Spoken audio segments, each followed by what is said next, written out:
So, welcome back to Sprocket. The algorithm has been serving me the world's fastest tank and several other videos by people trying to break the land speed record. I thought I'd give it a go myself.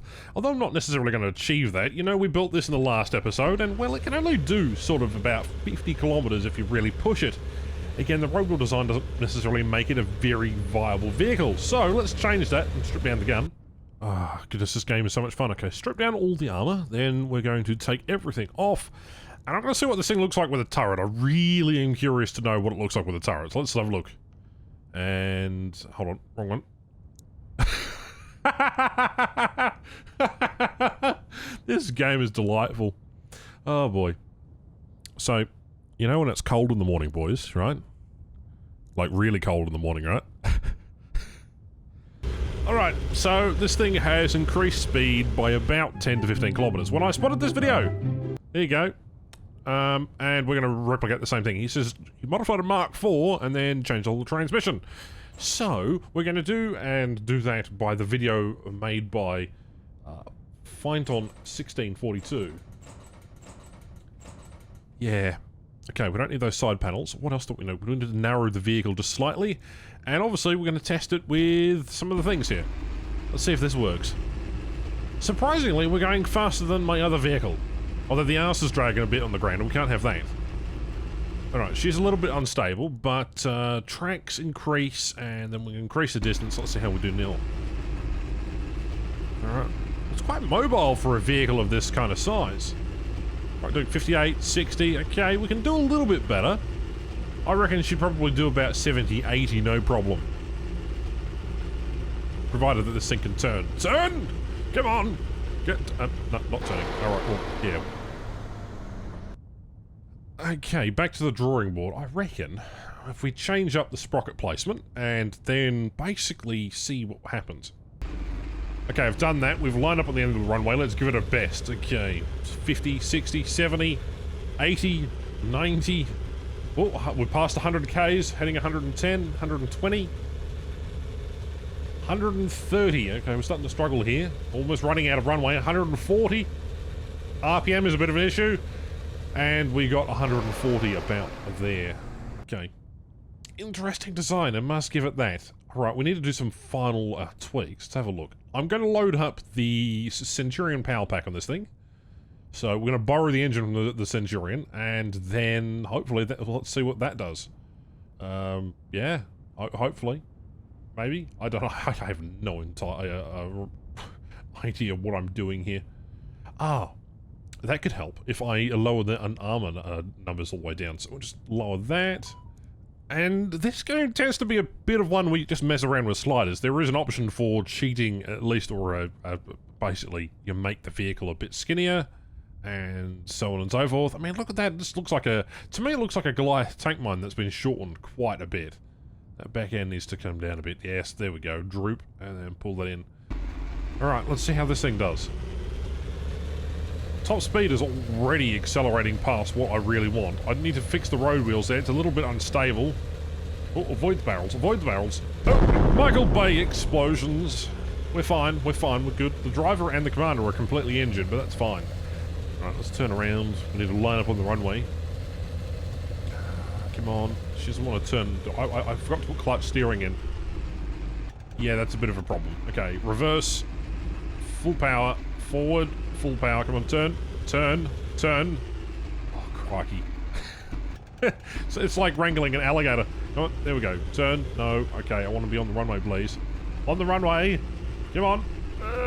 Alright, hang on. What if I go off this cliff? Oh. Did it say I just fell off a cliff? Yep. This game sometimes, eh?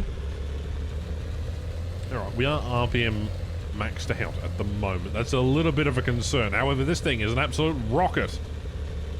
Alright, let's get onto the tree. Bloody trees, they're always everywhere. Alright, our commander and our driver are now wounded. That's fantastic. Alright, let's try and turn this bastard around. Come on. Turn. Turn. Don't go off the cliff. We've been off the cliff already. I know you want to go see the beach. It's like talking to a 12-year-old. Alright, here we go. Full power. Full pelt. Here we go. There we go. Alright, 100 Ks an hour. We're doing 120. Gaining speed like a madman, 130, 135, almost 140. Okay, this is where we're about at our limit right now. 140 was basically the upper limit. We had a better design previously. Okay. Right, so let's mess with the orientations of all the spacings and the return rollers. I have no idea what is actually effective here, because having really thick and thin tracks means you're getting maximum mobility. And I tried to emulate a BT5 in one of the other designs I tried making before, and I'm unsure whether or, the track overall, placement really plays into an effect. Clearly it does when talking about mobility. This game is good at, talking about logistics, because the way a vehicle is designed is very heavily dependent on whether it needs parts or how the crew treats it, etc, etc. Goodness me, we're already 80 kilometers an hour. This thing's actually going alright. It's not bad, it's not great, nothing to write home about. 130, 140. Alright, have we passed 140? Okay, no we didn't, we just killed ourselves. Oh dear. Don't hit any objects. You know what? I'm going to save this as the Mark V, or the Model 5, because it's an upgrade, technically. We're going to go load up into the open world, flat world. Right, we've loaded her in. Let's see how fast she does on the open endless terrain. Okay, here we go. Already doing 70, 80, 90, clocking 100. Oh, there's ramps up ahead. Do I avoid? No. We'll go over the ramps. May as well. Get some air time. Injure the driver while we're at it. I'm really surprised that this game allows you to do stuff like this. This is fantastic. I've seen fantastic builds from other people, but in terms of content, this game after a while does become a little static, right? There is a lot you can do, but at the same time, for 20 bucks worth on Steam, I think this is perfectly valid. You get a bunch of entertainment, and it suits the build 'em up crowds, Kerbal Space. Now, we've reached 150, and I don't think we're going to get any higher than 150. Okay, right, that's a little bit of an issue. So, what can we do to rectify this? I reckon if we take the weight away and obviously try and... Oh, hang on.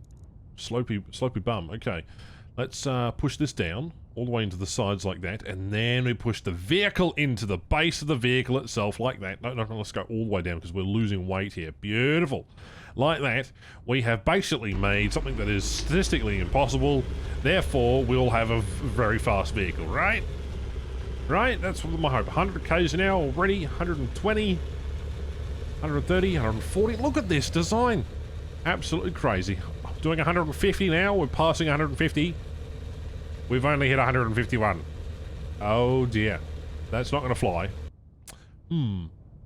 Okay, let's mess with the track sizes now, I suppose. I want to get rid of these return rollers. The less return rollers, the better, but hopefully we don't break the design. I'm putting a turret on the top. Man, this game is just... looks like a Santa's sleigh. Yeah, okay.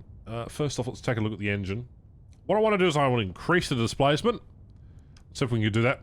Max cylinders, yeah, let's go. Oh, where the tracks go? No, my design. Oh, bugger. Okay, right, engine's on fire.